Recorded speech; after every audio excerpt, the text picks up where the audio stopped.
Hi friends, అందరూ ఎలా ఉన్నారు? నేను చాలా బాగున్నాను.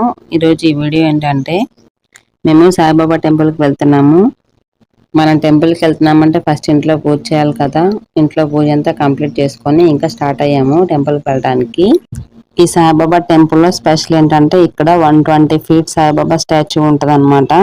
ఈ స్టాచ్యూ రీసెంట్గానే 2 ఇయర్స్ బ్యాక్ జనవరి 1st ఈ స్టాచ్యూ ఓపెనింగ్ చేశారనమాట. ఆ రోజు పెద్ద ఫంక్షన్ చేశారు. ఈ సాయిబాబా స్టాచ్యూకి విద్యాసాయి అని పేరు పెట్టారు.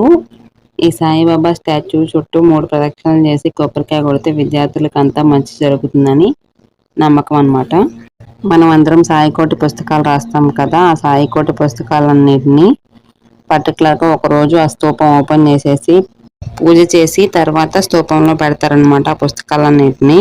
నేను ఈ టెంపుల్ గురించి అన్నీ చెప్తున్నాను, కానీ అసలు మేము ఈరోజు సాయిబాబా టెంపుల్కి ఎందుకు వచ్చామో మీకు ఇంకా చెప్పలేదు కదా. ఈరోజు ఈ టెంపుల్లో హోమం చేస్తున్నారు. మనం కూడా టెంపుల్కి వెళ్ళి హోమం చేసుకోవచ్చు. హోమం చేయడానికి కావాల్సిన సామాన్లన్నీ వాళ్ళే ఇస్తారు. మనం హోమం ఎలా చేయాలో కూడా దగ్గరుండి మరీ చెప్తారు. ఈ టెంపుల్ని శ్రీ షిరిడి సాయి సేవా ఆశ్రమం ట్రస్ట్ వాళ్ళు రన్ చేస్తున్నారు. ఈ టెంపుల్ చుట్టూ అందరూ హోమం చేయడానికి అన్ని ఏర్పాట్లు చేశారు. ఒక హోమగుండం చుట్టూ 4 కూర్చోవచ్చు.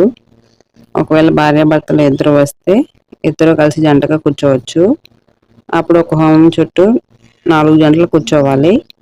టెంపుల్ లోపల మైక్లో హోమం ఎలా చేయాలి ఏంటి అని వాళ్ళు మొత్తం చెప్తారు. వాళ్ళు చెప్పినట్టు మనం చేయాలి. హోమం చేయడానికి ఆవు పిడకలు, రావి చెట్టు పుల్లలు, తులసి ఆకులు, తులసి పుల్లలు, ఆవు నెయ్యి ఇలా అందరికీ ఒక్కొక్క ఐటెం ఇస్తారనమాట. వాళ్ళు పూజ చేస్తున్నప్పుడు మీరు దీంట్లో వేయండి అని చెప్పినప్పుడు మనం వాటిని హోమంలో వేయాలి.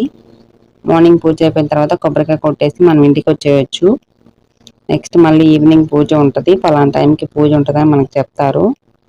మళ్ళీ సేమ్ మనం రెడీ అయ్యి ఏం తీసుకెళ్లకుండా వెళ్ళి హోమం చేసుకొని స్వామిని దర్శించుకొని ఇంటికి వచ్చేయచ్చు. ఈవినింగ్ పూజ అంతా అక్షంతలతోనే చేయిస్తారు. అయిపోయిన తర్వాత కొబ్బరికాయ కొట్టేసి స్వామిని దర్శించుకొని ఇంకా మనం ఇంటికి వచ్చేయాలి.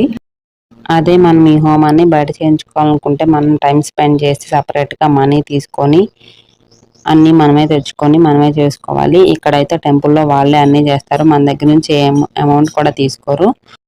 నాకైతే చాలా హ్యాపీగా అనిపించింది, ప్రశాంతంగా ఉంది. మంచిగా హోమం చేసుకొని ఇంటికి వచ్చేసాము. అంతే ఈ వీడియో మీకు నచ్చినట్టయితే please like, share, subscribe to my channel. Bell icon click చేయడం మర్చిపోవద్దు. Bye bye.